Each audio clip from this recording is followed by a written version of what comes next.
is up, sexy people of the internet? It is Dave, it is Duncan, back from Metal Epidemic for another album review. And for this review, Duncan and I have been checking out the new album from UK Nu-Metalcore quintet, Graphic Nature.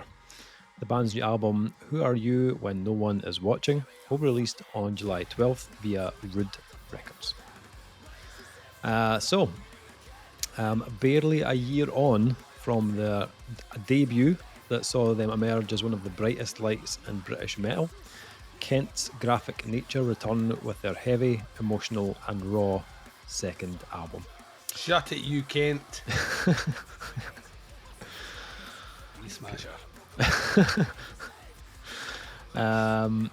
It's a title singer Harvey Freeman has been thinking about a lot. Already known for a lyrical depth and raw openness that's given the band a unique connection with their fans. Through its 10 tracks, the record sees Harvey asking big questions about people's true identity. It's the idea of your true self showing through, he explains. We all put on a mask around our friends and colleagues pretending to be someone, and then when we come home, that's our true personality. Or on the flip side of it, it's the fakeness of pretending to be someone that's likeable and nice, but who also does horrific things. There are many different ways to take it. It's really just who you are.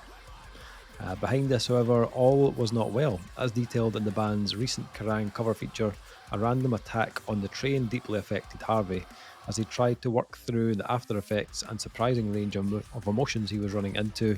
He found himself wearing a mask, even when opening up about mental health on stage. It's this that makes up the album's backbone. Lyrically, it's a journey through a lot of different emotions I've personally been through in the space of 12 months, he explains. How I dealt with what was to write it on paper and to put it in the songs. It's my way of saying, I'm not doing so good, here's some shit I went through, here's how I felt about it. Here's some things that have then come off the back of that. It's really just about how everything can stem from one bad day in your life. The level of honesty and reflection has made for an intense, cathartic record, which wasn't even intended to grow into a record. Working on a couple of new tracks with AMWTD producer Sam Bloor at Lower Lane Studios in Stoke-on-Trent at the end of 2023, the band found themselves on a creative streak that soon resulted in a wealth of material. Buoyed by the return of successes, they decided to seize the moment and went back to the studio at the start of 2024 to deliver a second work far earlier than is normal in the 21st century. We said, no, it's too soon. No bands bring out an album this quick after the other one, laughs Harvey. And then something clicked and we were like, wait, no bands bring out an album so quick after the last one. Let's fucking do it. The album was produced and mixed by Sam Bloor and then mastered by Grant Berry. So, Dave. Out of interest, did you hear the 2023 album? A No. Mind Waiting to Die? No. The name was familiar, so I Right. get the feeling you maybe mentioned it in the recommend section that we do where you shove like 40 albums at me. Yeah. This is what I've been listening to this month, and I'm like, Dave, I love you. There's absolutely no way I will listen to them. On top of everything else I've been listening to and the albums we have to review. So That's fair. I Thanks. probably did mention it on that podcast. I enjoyed the album, the previous album. It's an album that had a hell of a chunky groove. Lots of really like hard attacking riffs, and the production hit like a truck on that album as well. It's like one of those ones you could feel the snare just like behind your eyeball. Oh, every it's like time. got such a new metal drum production. I love it. Yeah. Kinda I don't think I came back to that album as much as I thought I would. I don't think there was a huge amount of like reward in the re-listens, if I'm totally honest. I think out with the kind of little flashes of like drum and bass, which I think I mentioned they could have expanded on a little bit more on that album. I think it just needed a touch, something more kind of unique to make you want to come back to it more. But I had a lot of fun with it. I enjoyed the album, and I kind of felt like this would translate to a live setting really well as well when I heard that album. When I put this one on, I was kind of surprised we were getting a new album so quickly, to be honest. I didn't see this coming at all, like the year after. So I was kind of intrigued to see where they were going to go with this, just like a kind of year later. It certainly has the same kind of level of aggression and kind of violence behind it. It certainly doesn't pull any punches at all, this album. Some of it actually feels like it goes a little bit harder than the previous album.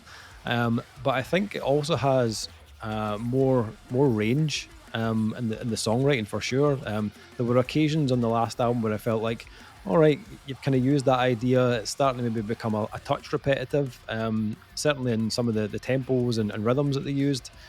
This one I think feels more varied from track to track on that side of things. The changes in rhythm especially feel more mixed, I think, which for me definitely helped distinguish the tracks out a bit more.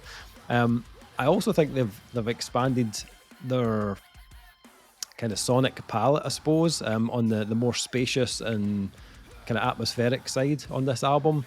They created more moments of space and a kind of like similar vein to a band like Loathe, for example, where they'll kind of place a really ominous or even like more ethereal kind of synth in the background of a section to kind of separate sections or even just kind of elevate the size of a moment in a track. And I think that works really well on the album. I definitely found like tracks like Human, for example, that sounded way bigger than material on the previous album. I think it also helps with a kind of tonal shift, or a kind of mood shift on the album. Adding those little elements in of space and synths and stuff like that gives the album different sides and like different kind of levels of kind of darkness. I think out with the kind of synthy stuff, they also use the guitars to create some of those kind of cleaner moments as well, which I thought was really good. It's the Korn thing, isn't it? You took the words right in my mouth. Sorry. There. I was literally just about to say, I think it was Breathe was the track. Yeah. When that kicked in, I was like, oh, that's a little bit Korn-esque in the lead work. And they kind of drenched the lead work in reverb as well, so it sounds really spacious and kind of echoey. So I love that stuff as well. Again, just added that different kind of element, a different tone to the tracks as well.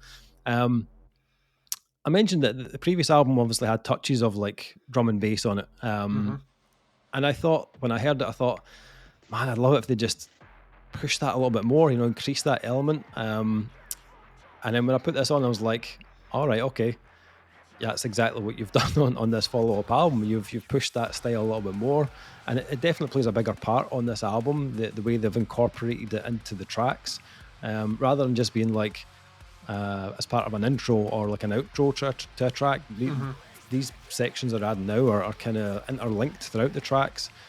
Track like Blinded, which is, it's a touch reminiscent of a certain 9-piece Iowan band, but could be Mushroom Head, right? That's exactly what I was talking about. But I liked the fact that they used the kind of drum and bass underneath a lot of those sections, rather than just like, oh, here's a little drum and bass intro. They kept it going underneath some of the guitars and stuff, which I thought was really cool.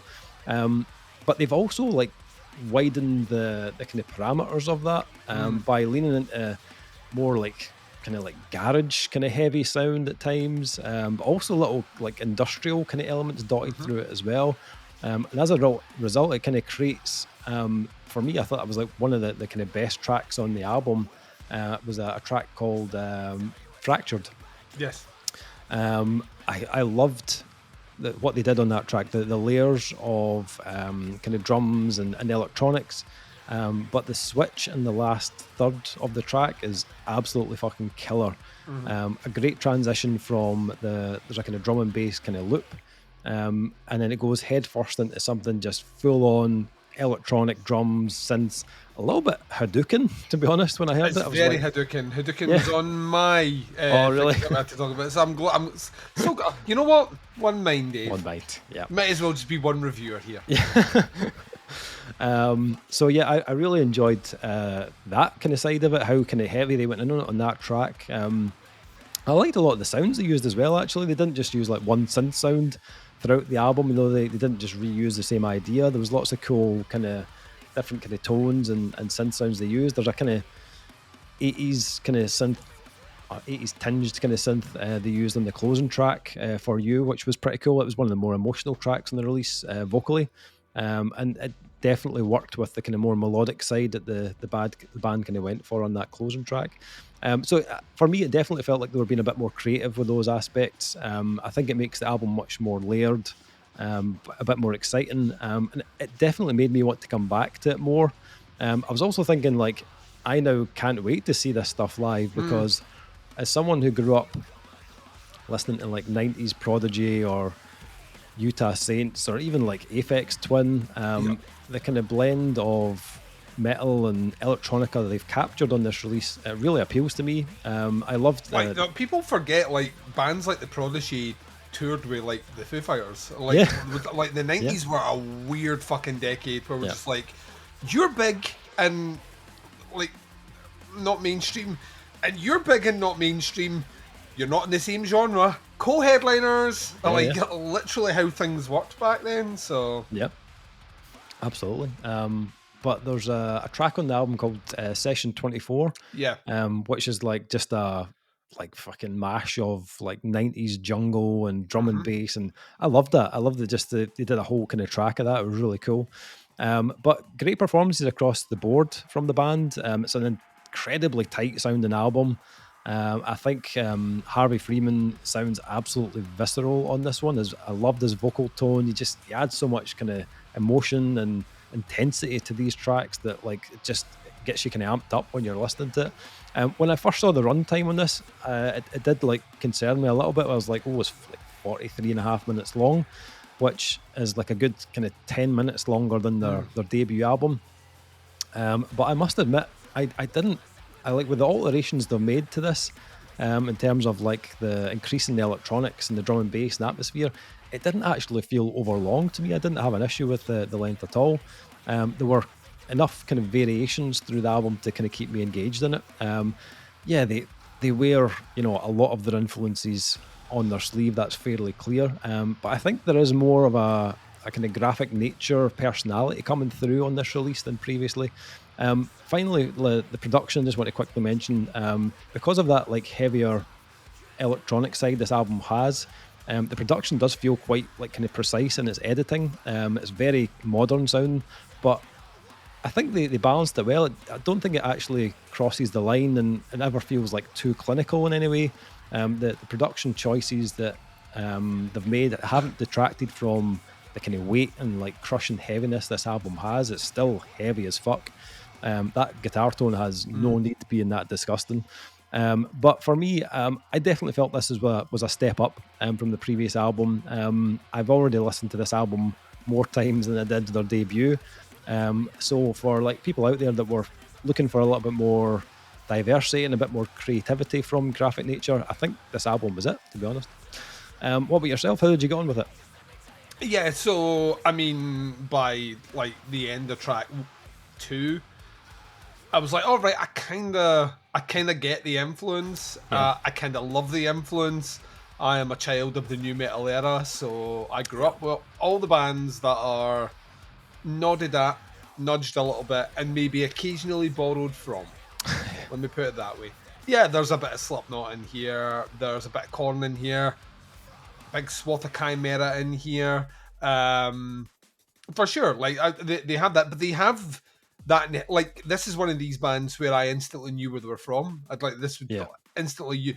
The UK had a. We spoke about this recently. Actually, the UK had a weirder edge on new metal than mm, almost any other place in the world. Where that specifically those jungle and kind of drum and bass influences. That's why the Slipknot album, when you first listened to it, you were like, yeah, it's interesting you brought that element because that's inherently not American. mm, Um, so like those things jumped out very, very, very quick at me. You obviously mentioned the kind of Hadouken-esque yeah, reference, which once again dates us and ages us horribly, and we were old for that then. yeah, You know what I mean? We weren't cool and hip on a track like Fractured. Um, I will say there's a lot of this I like. There's a couple of things that I think are maybe missteps, and a few things that maybe didn't sit with me on the overall album as well as it has on the couple of listens that I've given it. That's not to say that they won't come up in time, or to be honest, they're maybe just not for my liking. The stuff that I think they get right is the creativity in the guitar work, and you've already mentioned it. I think they have a tone that sits kind of on the kind of deathcore like low end without, but with all the kind of middle and treble of a nu metal guitar. So it's really weird. It has like a level down, but has clarity, which is just not. You used to like it's like replacing all that with like such a bass heavy tone that it might as well just be not on a string. But they've managed to keep that locked in. You're right to mention bands like Loathe are really, really good at that. I was also thinking bands like Ghost Iris are really good at that as well, where they just have that drop, that they have that lower level that they can just pocket whenever they want for a groove, but still personality and character above. So they have that. Also, the switch up of guitars in the lead section, specifically with the effects to almost emulate kind of Korn-esque sort of sims, but it becomes a kind of pseudo replacement for overall lead work or even synths. So they're not relying on too much fuckery in that department. They're actually doing it with the guitar, which I kind of love. It's a versatile instrument. And you can afford to play around with it to get those weird tones that sound like the guitar's maybe like underwater, but also in a tunnel. You know what I mean? And like they've got those elements that work through it. Really, really, really cool. I love the drum production on this. The drum production has it's just a really snappy nu metal punch. A lot of it driven by that snare. That snare is tight, and it really works. But like when they want to go into a groove, it weirdly fits that like slow down, beat down groove. But when they want to like double up and put a bounce in it, it also works there. So it's a very versatile tone. So what I'm saying is it's not soulless or flat. It actually manages to jump around quite a bit. Synth work, you mentioned it, is underutilized in the way I thought it might be, but I think it's to its benefit. I actually think where they pick and choose, specifically the sims they use to emulate and lift the songs, I think are really, really, really clever. And they don't become a focal point, they become an added extra which accentuates the song, which is kind of what you're wanting here. It's the same with the drum loops. The drum loops are fucking wicked on this. And yeah, some of them go for that kind of 90s garage sort of sound, that kind of drum and bass groove. But when they break it out into a track like Fractured, where we just jump into 2000s dance, it really works. It brings character in there, that the kind of influence and sprinkle of jungle music in there as well. Really fucking cool. And it just shows that the band are... It's not just gimmick stuff they're thrown in. Like the tracks themselves work really well around those elements as opposed to adding those elements into an already written track. So I love those aspects as well. I think vocally there's a lot to love here. He has that less UK sounding. He's much more American kind of the edge in nu metal when we started moving towards that. I always kind of come back to bands like Slaves on Dope, which you like that vocally that sounded like paint being scraped off the wall with like someone's teeth. Like it just sounded painful. And he's kind of got that in here as well. You can feel that there's an emotional connection behind it as well, because there's moments where he feels like he's leaning so much into what he's doing vocally that his voice is 2 seconds away from completely breaking. It's hard not to get captivated by that. My minor criticism on it is that I actually think a little bit more of a spoken word approach in some aspects, or another element there where he's not just hitting that full on all the way through, would that actually add an extra level of depth. But once again, that's his style. He's fucking great at it, so it's just a personal choice. So that's all the stuff I really liked. We're moving on to stuff that I think is kind of cool, but could tighten up a little bit more. I think there's a formula to their songs overall. I think there's a lot of there's a lot of that in there, which is... I was thinking about this more and more. If I go back and pick up a Chimera album or I pick up a Korn album, that's their sound, and their sound is like, try and disassociate slap bass, fieldy slap bass from a Korn song, you can't do it. Try and like take away those kind of triple picking elements of a Fear Factory song, you can't do it. That becomes their sound. I think that is Graphic Nature's sound.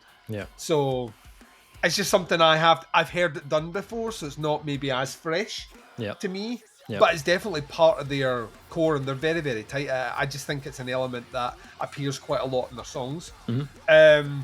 So, but it's not a bad thing. It's just that, once again, just an observation.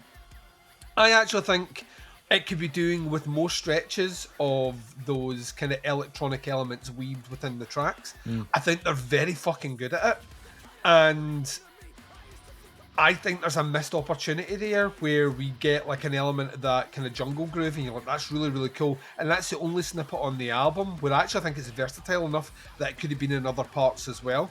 And that could be for various reasons. If there's not someone in the band doing that aspect and it's played to a backing track, I understand why you want to move away from it. But I would then say maybe get someone in the band that does a little bit more of that, because it really works with their sound. Yeah. Also grims them more in nu metal, which once again I like. So a little bit more of that would have worked. The last thing I would say is I, unlike you, think the album is a little bit too long. I think this is maybe a track too long overall, and a lot of that comes back to that because that's overused quite a bit in the album. I kind of felt like it wasn't that they were running at ideas, it was just like it was like a different side of the same coin a lot of the way through it. So whilst I've finished on the negative aspects, I'm going to round back into a last couple of sprinkling things along the top. I think of all the bands that have kind of brought back a nu metal kind of spin on things, and there's a lot of bands doing it just now, try to do heavy nu metal. I actually think they're at the top end of that. I think they've like managed to capture all of the best elements without any of the bad elements, which is very difficult to say. There's a lot of bands that like there needs to be a hip hop bit in here, and you're like, there really doesn't. Like that is one thing that like it's not as if there's a shortage of hip hop or metal or hip hop metal. There isn't, right? So the fact that they've not slipped into that, kind of fucking love that. Shows a level of kind of we can bring all these elements in, but we're not just gonna no sweeping deck sections or anything like that. You know what I mean? It's stuck within a range that the band are more than proficient to bring in. The production on it is fucking killer. Sounds huge, sounds modern, but retaining a kind of retro nu metal-y feel to it. Not difficult. Sorry, very difficult to capture the early 2000s and make them sound like 2024. I think they've managed to capture that here. And the last thing I would say is, like yourself, I'm incredibly excited to see this live. I think this is just going to be like, whether you liked or loathed nu metal bands, and there's a lot of people out there that pretend they didn't like it when they loved it at the time. There is, and the evidence is clear on all these festival tours when you see Limp Bizkit, who I know Dave is like, there's an album I like, and everything else is kind of smattering. I see a full hour set of them at one of those festivals, and I want to be in that crowd because the crowd are bouncing all the way through it. That's kind of what I think a Graphic Nature gig would be like. I think that the band themselves hone in on those elements where this is where it needs to bounce, this is where we need to break down, this is the headbanging bit, this is where you stand and pay attention, and they have those bits almost choreographed and coordinated expertly throughout this. I think they'd be a killer band to see live. I also think that you're saying this is album 2. We're only 2 years into their career, really, as a recording band. I think we're just scratching the surface. I think there's a huge amount of potential here, and they're already showing big leaps in confidence and songwriting so early in their career. So Graphic Nature, one to watch for sure, definitely. Nice. Final thing, scores for this new Graphic Nature album. I had a lot of fun with this. I'm not going to lie. Like when I stuck the headphones on and I hit play, I was kind of in my element, just kind of, digging the vibe and the grooves and the heaviness of it. It's got heaviness from every angle, really. And the little touches of electronics and drum and bass really kind of add a little bit of kind of freshness to their sound. I agree with you. I think they could push that a little bit further. I felt like there's been a push from that previous album to this one. I think it could go just a little bit more. It has a lot of recognizable influences, but when your core sound is within that nu metal realm, I think that's going to happen. This far out from nu metal, yes, that's going to happen. Ain't no one bringing anything new to nu metal, right? No. This ain't nu metal, right? No. Great performances from the band, and I'm looking forward to seeing this in the flesh as well. I'm going to go 4 out of 5 on this one. Duncan, what are you thinking? So I didn't have the context of what you had previously, so I'm coming in at a 3.5. All right, cool. That is the new Graphic Nature album, Who Are You When No One Is Watching? Out on July 12th on Rude Records. I'll put links below to the band, the pre-order, so you can check it out. Let us know what you think. Have a listen. Stick some comments in. That is the review. Thank you for checking it out. Much appreciated. We'll be back with another review very soon. But until then, take care. Speak to you soon. Bye, everyone.